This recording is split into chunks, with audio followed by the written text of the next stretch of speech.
Hello everyone, मी नम्रता तुमचं माझ्या YouTube चॅनलमध्ये स्वागत करते। तर इकडे ना USA मध्ये राहत असताना दही कसं लावायचं आणि त्याची काही सोपी पद्धत आहे।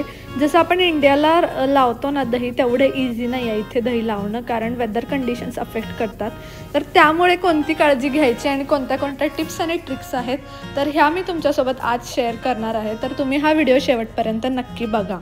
तर चला आपण आजच्या व्हिडिओला सुरुवात करूया। तर त्यासाठी मी काय घेतलं, इकडे वॉलमार्टचं आहे ना होल मिल्क घेतलं, 2 लिटर मी दूध घेतलं आणि ते ना एका पातेल्यात मोठ्या काढून घेतलं आणि ते चांगलं गरम करून घ्यायचं। जसं आपण दुधाला उकळी आणतो ना, उकळून पूर्ण गरम करून घेतो, तसं सेम हे दूध चांगलं गरम करून घ्यायचं आपल्याला। जेव्हा मी सुद्धा नवीन आले ना USA मध्ये, तेव्हा मला घरी कसं दही लावायचं माहीत नव्हतं, कारण इथे वेदर कंडिशन्स खूप वेगळ्या आहेत। थंड वातावरण असतं आपल्या इंडियापेक्षा, त्यामुळे ना दही लागत नाही लवकर।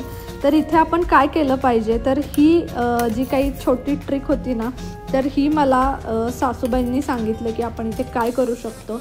तर ते जेव्हापासून मी करायला लागले ना, तेव्हापासून दही एकदम परफेक्ट लागायला लागलं आणि अजिबात वेस्ट होत नव्हतं दही। कारण मी जेव्हा आधी दही लावून बघितलं ना, तेव्हा माझं दही लागत नव्हतं व्यवस्थित आणि दूध वेस्ट होत होतं।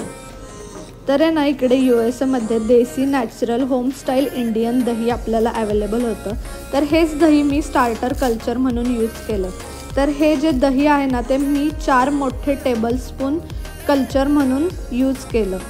आणि आपण जे दूध आहे ना, तर ते दूध आपण उकळून घेतलं, त्याच्यानंतर आपल्याला त्याला लूक वॉर्म करायचं आहे। लूक वॉर्म म्हणजे काय, जेव्हा आपण त्या व्हेसलला, दुधाच्या भांड्याला आपण हात लावू शकतो तेवढा आपल्याला लूक वॉर्म करून घ्यायचं आहे। म्हणजे आपण जर नॉर्मली आपलं एक फिंगर जर दुधामध्ये असं थोडंसं टच करायला आतमध्ये टाकलं, तर ते व्यवस्थित म्हणजे आपल्याला भाजणार नाही, एवढं आपल्याला लूक वॉर्म करून घ्यायचं आहे। आणि जनरली तुम्हाला जर माहीत नसेल तर सांगते की प्रोफेशनली लोक जेव्हा आपलं दूध आहे ना 45 डिग्री सेल्सिअसला येतं, तेव्हा त्यामध्ये कल्चर ॲड करतात आणि ती एकदम परफेक्ट मेथड आहे दही लावण्याची। पण आपल्याकडे घरी थर्मामीटर अवेलेबल नसतं, तर त्यामुळे आपल्याकडं ही ट्रिक आहे की आपण नॉर्मली टच करून बघू शकतो की लूकवॉर्म झालं का नाही दूध, तर ती ट्रिक यूज करायची आपण।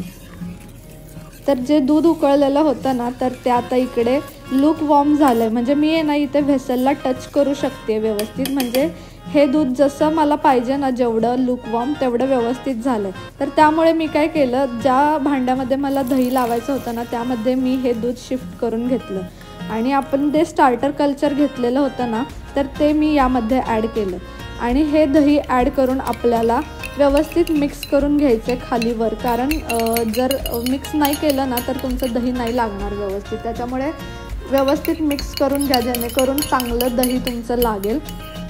आणि अजून एक म्हणजे दही लावताना जेव्हा तुमचं दूध आहे ना खूप जास्त जर गरम असेल ना, तर तुमचं दही लागणार नाही व्यवस्थित आणि दूध फाटण्याची सुद्धा शक्यता असते। त्यामुळे हे एक मेन ट्रिक आहे जे तुम्हाला लक्षात ठेवायचे आहे।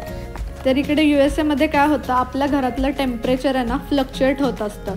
कधी कधी म्हणजे आपण टेम्परेचर वाढवतो आणि कमी करतो अकॉर्डिंगली आपल्या। तर त्याच्यामुळे काय होतं, जे दही लागतं ना, तर त्याला प्रॉपर व्यवस्थित चांगलं जे कंडिशन आहे ना, तर ती नाही भेटत, त्यामुळे दही चांगलं नाही लागत। तर मी काय केलं, हे गॅलरीत ठेवलं आणि जेव्हा सनी म्हणजे चांगलं ऊन असतं ना, तर तेव्हा हे दही खूप चांगलं लागत होतं। म्हणजे जेव्हा ऊन पडतं ना त्याच्यावर, त्याच्यामुळे ते 5 ते 6 तासातच दही लागायचं, जसं आपण इंडियाला लावतो ना तसं। तर तुम्ही इकडे बघा 5 ते 6 तास झाले ना, त्याच्यानंतर हे दही इतकं छान लागलेलं, जसं आपण इंडियाला लावतो ना अगदी तसंच लागलेलं। तर तुम्ही सुद्धा ही आहेत ना, मी ज्या काही छोट्या छोट्या ट्रिक्स आणि टिप्स सांगितल्यात ना, तर त्या लक्षात ठेवा आणि तुम्ही सुद्धा दही लावून बघा। आणि तुमचं जर काही चुकत असेल तर हां, तुम्ही ह्या टिप्स फॉलो करून बघा, तुमचं दही लावायचं कधीच चुकणार नाही। आणि तुम्हाला माझा व्हिडिओ आवडला असेल तर माझ्या चॅनलला लाईक, शेअर आणि सबस्क्राईब करायला विसरू नका। भेटूया आपण आता नेक्स्ट व्हिडिओमध्ये। Bye bye, take care.